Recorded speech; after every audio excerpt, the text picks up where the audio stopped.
gymnastics coach just will not be hired as an athletic director anywhere. There's really no script for being an athletic administrator. How is AI going to change everything? Our capacity, our capability is both limited and unlimited. It's limited by whatever brain power, whatever experiences we have, but it's unlimited by the tools we can use.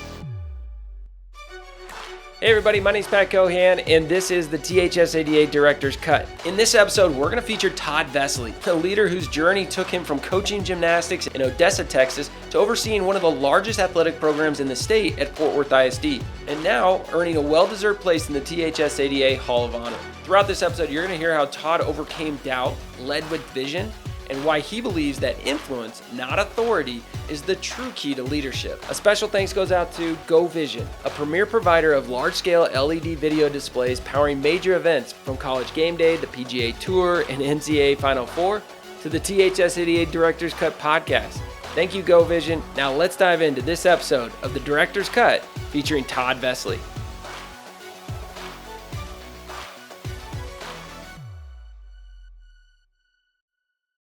Todd Vesely, welcome to the THSADA Director's Cut. Well, thank you, Pat. It's going to be a blast to be here. Well, I'm excited about it because of what you've done for the state of Texas in your roles, numerous roles, and you're getting inducted in the Hall of Honor, which is super exciting. And to go back to the beginning of your career as a gymnastics coach who became an athletic director of one of the most storied school districts in Texas, home of Friday Night Lights. That's just, you would have never thought that would have happened. And now to be sitting here going into the Hall of Honor here in June, I mean, did that ever cross your mind as a possibility? No, it didn't, Pat. But, there were lines and so mmany people that said, I don't know why you're trying to go back to school to get your administrator stuff. You're never going to be the athletic director here. A gymnastics coach just will not be hired as an athletic director anywhere, especially here in Odessa, Texas. And so I wasn't really sure that I would ever get to that place in Odessa. I knew that I would somewhere. And I certainly never dreamed that I would make it to this. And it's a humbling honor. New York City native, down there in Odessa, Texas, gymnastics coach to AD, then over to Fort Worth ISD, and then now, what is the life of Todd Vesely? You retired in 2023, and you've been out on the other side. What does that light look like? Well, I'm trying to stay involved with this organization. This organization provided so many things for me as a young athletic director and all through my career. The networking, the educational pieces, the conferences, all of those things have been really helpful. So I'm trying to stay involved with the Athletic Directors Association. I'm involved with the Frank Broyles Award. I'm involved with the College Gridiron Showcase. And I kind of have a little work. I work for a company called Powertron Global. So that I'm busy, but the fun part is I can say no. Yeah, I think a lot of people, as they get later on in their career and they start to count the years until they get whatever retirement package or whatever vesting that they would need, they start to wonder what that other side is like. And if you were to tell somebody maybe in the last 2-3 years of their career, give them a light of like what it actually is. Is it as good as it sounds? Or is there things that you miss? Or things that you maybe took for granted while you were behind the desk, and now you kind of say, wow, I wish I would have maybe taken advantage of that chapter of my life a little bit more? So the answer to all of that is yes. All of that is absolutely true. And just like your life as a teacher, your life as a coach, your life as a head coach, every time you jump one of those gaps, you think that, this is the step that I've been training for, and there's always more, and we're always looking to do more. Well, the same is true as you approach the years after you decide to give this up. You look back, and I promise, every day that goes by, I'm a better athletic director back then. So just like I was a better coach now than I ever was then, but there are so many great things about the people and the job and the difference you make and all of the things that you do on a daily basis as you walk the walk of an athletic director. But I wish people in our profession would understand and would know that the skills that they've honed as an athletic director, as a head coach, all of the things that they've done in their whole life are transferable skills. Those are things that you can take with you and you can develop into another stage of life, into another realm of possibility. And sometimes we take for granted, and sometimes we don't even realize just how powerful some of those skills are that we take with us. It's interesting to think about that as, oh man, another training, another challenge, another task. What does this have anything to do with my end goal of the next whatever? And as you're saying, sometimes those things that we don't know why we're doing them or what this is going to add value to, you're seeing now that, man, I'm glad I did that thing. There is no classroom experience. There is no conference. There is no lecture, no panel discussion that ever prepares you to be an athletic director. All of those things do is enhance your ability to handle the things that come. Because I promise you, today, I can't tell you what an athletic director does. Yeah. I can tell you what they do is everything. They're responsible for everything, and they do whatever has to be done at the time. So there's really no script for being an athletic administrator. It's just whatever's got to be done has got to be done. And that passion and that ability and those skills and your ability to network, your ability to work with people, your ability to envision a future, all of that's really transferable. You just have to find something, whatever the next thing is that you're passionate about. And for some, it's going and playing golf and spending time with the grandkids. And all of those things are great. I love to spend time with my grandkids.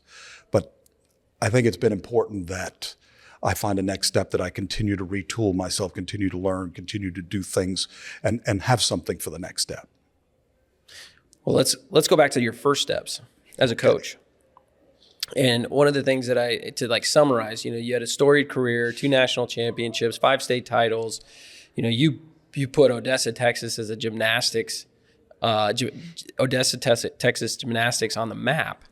And the one thing that I just keep seeing over and over in researching your file is the consistency of success. 5 state titles. And the ability to keep it going every year as the competition started to rise, you still were able to overcome with your teams. Was there a key to that? Was there a system, a model, or was there something that you just did every day that if you didn't do it, you wouldn't be successful? Can I use the answer I already used? Yes. The answer to that is yes. And so all of those things are true. I just could not live with myself. I couldn't stand if I wasn't giving my athletes and my program the very best that I had to offer every single day. And you'll hear people say, give your best, do 100%, and all of that. There is nothing harder on this earth than doing and being your best every single day in everything you do. That is almost impossible. But if that's your goal, if that's how you wake up every day, what am I going to do to be better today than I was yesterday? That's maybe a part of that success, and that's what we've tried to do. And believe me, I was very fortunate to be around some of the people I've been around, some of the mentors I've had the privilege of working with, and people I've learned from, and all of that mixes in. What's one specific habit that helped you be more successful in your day-to-day, whether as a coach or as an athletic director? Remember 2 things. What do I want it to look like? And how am I going to get it there? Got to have a vision in your mind of what exactly you want it to look like. And if you don't know where you're going. And if you have that crystal clear, profound, positive vision, then you just connect the dots as long as you have a clear understanding of where you are today. When did you figure that out? Oh, wow. After I took a good old-fashioned butt whipping in my first year, I thought I knew everything. And if you didn't think so, I'd have told you. Because I'd been coaching in college, took a job at Permian High School, obviously, and man, I knew everything. Well, I found out real quick that I didn't. Fell in love with working in the high school realm. I swore I would never, ever work in the public schools. I was destined to be a college coach, but as it turned out, this was some of the greatest moments I can ever remember were getting to work with those young people. What about the people that helped you? What about the people that taught you to hit that next level? What were some of the mentors that really saw something in you and then said, hey, if you do this, that, and the other for a while, you're going to be a big time leader in this area? Most of those things, and I hate to say this, because I had some great mentors, Martha Mitchell, Harold Green, and the list goes on, and I'll leave people out, Dr. Steve Brown, Tom Crow, Hector Mendez. These are all people that were leaders, Gary Gaines. You learn something from all of them, but some of the most powerful lessons that you learn along the way that sometimes we overlook are those powerful things that you don't do. Oftentimes you learn way more about what not to do than what to do. And I think having both of those are incredibly helpful and really help you on your path. When it comes to your path, what's something that not many people know about your path? Because you can look up Todd Vesely and you can look up, you have a TEDx talk, you have, the accolades and then your career path. But what's something that you're not going to find online? AI isn't going to find that about you, that maybe is a bigger picture of why and what you are? Ooh, that is a powerful question. To coach men's gymnastics in Odessa, Texas, in the mid-'80s, I can promise you that it was not a hotbed of gymnastics. It was not the kind of place that you would choose to go to coach gymnastics. And the line of people that said you can't, you never will, you need to set your goals a little lower, a little more attainable, you'll never be the athletic director. The list of people that piled on things you can't do, you never will do, that was pretty motivational. That was really motivational. And that was the part that I loved, was looking in the athlete's eyes and making a difference for them, because I promise, Pat, we never discussed winning, ever, in the gym. It was never about winning. It was always about you competing with yourself. Did you do the very best you could? And were you your best today? And why not? What can we do to do different? Did you have the appropriate intensity that we've taught you? All of those things. And when it came time for competition, either you were ready or you weren't, and that was on your prep. That was on your responsibility. So, does that translate to what you're doing in the private sector now? Absolutely. It all translates, Pat. But what I'm getting at is, can you do that now? Do you find yourself being able to hold people as accountable, maybe as the mid-'80s in high school athletics? Did you do what you said you were going to do? Are you competing at your best level? Like, being that direct with today's workforce, it's a little harder than the mid-'80s in Odessa, Texas. So funny thing. When you're coaching, you think that if I can become a campus coordinator, I'll have more authority, I'll have more control. Yeah. Then you want to be an assistant athletic director, so you have more authority, more control, can make a bigger difference. Then you want to be an athletic director, maybe possibly principal, superintendent. What you find is there's really only one person in the district that really has authority, and that's the soup. Everything else is about influence. And the further you go away from students, the harder it is to influence people, and the harder it is to hold people accountable. Mm. And when you were working with students, you're absolutely right. That was the easiest place to hold people accountable. But you can only hold them accountable, one, if you've earned it, and two, if they have a reason to. What's their why? What's your why? That's what gives you the ability, gives you the right to hold people accountable and to coach them hard, to coach athletes hard, to coach adults hard. In one of my roles outside of being an athletic director, they made me an administrative director where I was overseeing project management of others. And it wasn't because I knew a single thing about immersion cooling. It was because I understood people and I was able to work with people and I was able to hold people accountable using influence rather than a whip. So wait, stay there. What's the difference between influence and the whip, in your opinion? Give me examples. Well, how much fun is it? How hard do you want to work if someone's kicking you in the butt every day? Okay, so then what's influence?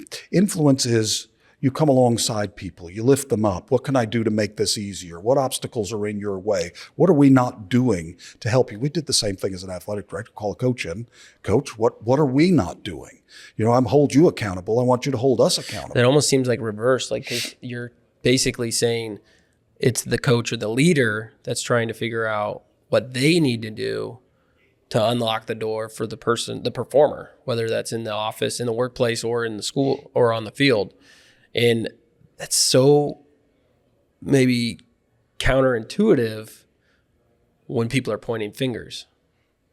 You want to get to a place where people want to do what you need them to do because they don't want to disappoint you.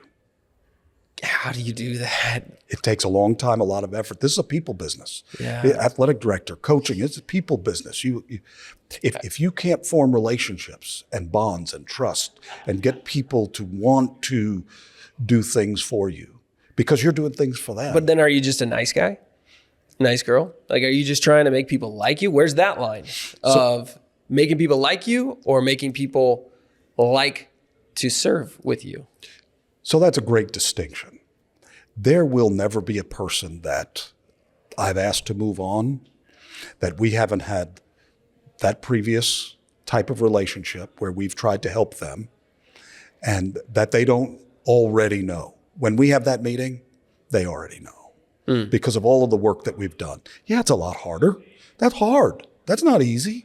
And it's hard to keep your ego in check. It's hard to keep track of your time and do all of the things an athletic director does because one of the things you have to get good at is know what things you can wait till tomorrow for because you got so much to do today. But there's never been a time where they didn't already know. Because of the effort you're putting in. But I just think it's such a, all right, so in a meeting, let's give an example. All right, so somebody's underperforming. We as a leadership staff, no matter if it's in the school or out of the school, we see the numbers. We know there's underperformance. We go directly to the person that supervises that department, and then that person identifies the problem, sometimes is a person, and then it's this chain of a little bit of a whip, a little bit more of a whip, and then all of a sudden that person way down the line is saying, hey, they're on me for this. What's going on? You're not doing your job, and you're making me look bad. The further you are away from where the problem takes place, the less you know about it. You can't assume that you know. You don't know what you don't know. Yeah. So you can't assume. How do you approach that? So the idea is to work your way down the chain without an accountability whip. It's work your way down the chain for understanding. Because there may be things in our structure, there may be things in our processes that are keeping that person from being able to do what he said to do. And you don't know that. And problems need to be solved as close to the problem as possible, not as far away. But it's easier to do it. That's the easy way. The easy way is to send an email, I mean, that's the reality. That's easy. Interesting. But at Fort Worth ISD, I mean, I'm sure there were a lot of positive things, but I'm sure there was some problems that you were trying to figure out. And when everybody knows the problem, but they don't know the process, they can be pretty aggressive with telling you what you should and shouldn't do. So why isn't this fixed? So the difficulty with the bigger you get, the further away from where the problems take place you are. And you lose so much energy. You lose so much in the pipeline going from the athletic director's chair to the middle school coach. That's a seventh grade coach that just showed up. There's a lot that gets lost in the pipeline, the number of people that you go through. Obviously, when you have 16 high schools, you're not going to be able to have a meeting with every single seventh grade middle school football coach. Some things got to be done. Some things have to be done. But that's why you train people all the way down the line. You have to get a collective vision. You have to have people that buy into that vision. And the bigger the organization, the longer it takes to change that culture. We're not talking about one NFL locker room that can change like the Washington team did in a year, or like the Lions did. When you're talking about an organization that includes all of the sports, 17,000 athletes, 650 coaches, when you're talking about an organization that size, you're not going to turn that battleship in 5 years. You have to have a long-range, 10-year vision and a plan for creating that culture and changing the foundational things that need to be changed, changing the process things that need to be changed, changing the relationship things that need to be changed. And in an organization that big, you spend an awful lot of time trying to educate the district leaders who might not understand what those things are, what things are in place, what things need to be changed and adjusted for success. I agree. So as a young, aspiring AD or someone trying to, grow from the current state they're at, how do you build capacity to one day maybe lead one of these great districts of 650 coaches, 16 high schools, thousands upon thousands of athletes? What can a young AD or aspiring AD do to build that capacity to have impact? So the precursor to all of that is, one, you better really want to do that. That really needs to be your goal, your focus. You better know that that's what you want to do, because you're going to have to do an awful lot of things that you never thought you were going to have to do when you try and take on a role like that. But it's all about all of the things that all of our life experiences, all of our coaching experiences, all of the things that we learn, all of the things we learn to do, and all of the process. Because education isn't about what happens in the math class. Education is the sum total of all of the experience from the time that student crosses the curb at the school and they go down the hall, they go to the restroom, they go to the cafeteria, they go to fine arts, they go to their math class, they go to science class, they go to lunch. And that educational experience ends when they cross the curb back out. So when you think about developing and educating young people, we have to start thinking about it as that whole experience as being their educational experience, not broken down into math class, science class. It's experience is what gives us our greatest education. So that philosophy would be one of the things that I think is so important. That would really be a push for me. How is AI going to change high school sports over the next 5 years? Wow, that's a great question. How is AI going to change everything? Companies that are not AIing now are already behind. AI it's here. The question is, here we go, war stories. When I was an athlete, the coach would get down with a piece of chalk and draw stick figures on the landing mat to show you the body positions. Then when I was coaching, we had some video, bad video. Toward the end, it was better. Now, coach pulls out an iPad and they can break it down. They have software that breaks it down. So what's the next stage of what AI does for that? AI takes that athlete, takes where they are, and creates a video of where they could be and shows all of the steps in between. Maybe tells you what exact things you need to do. You don't have enough flexibility in your right hip. Wow. You don't. Wow. In sport development, I think AI, I think that's obviously one of them. I think all of the AI programs are already helping me when I'm teaching in my college classes with student responses and creating meaningful responses to the students for the work that they've done. It writes a lot better than I do, so I'll write it, submit it to AI, and they'll rewrite it for me. But are we losing something here? What are we losing? I don't know. I feel more capable as a math student because I forgot my calculator, or I didn't have a calculator in 7th grade. So I was too scared to ask for a calculator. And I did everything, and I'm a way better math student because I did that. I can do math real fast in my head. But I feel I use AI every day. Everything is AI. And I think I'm losing the skill of critical thinking or the skill of really thinking of good questions or really thinking of how to write this email. But I am getting way better. Age-old question. Yeah. Can you use your calculator during the math test? Age-old question. Are you able to use your dictionary during the English test? You know, do you get to use your periodic table, and do you get to use your molarity tables during your chemistry test? It's an age-old question that I don't think we're worse off because we've used calculators. I don't think we're worse off because we use the dictionary. We've accomplished more. Don't get me wrong. You're 100% right. We have lost skills to do math in our head, and the list goes on. But it's different skills. Yeah, we've accomplished more because of the calculator. We've accomplished more because of the dictionary. We're going to accomplish more. It's just the speed in which things are changing right now with AI. It's hard for just the seasonality, and it will be an interesting conversation with Ray Zapata later of the seasonality of sport. Things are changing halfway through a season, AI and technology. And so things like by the end of the season, when you've made the decision 6 months ago, of this is how we're going to carry this playoff model out or whatever, things are so rapidly changing. It's hard to keep up. Was football better before we had to recondition helmets, before we had all of this unbelievable equipment that we have now compared to what we used to? The one thing we can't do is hold back progress.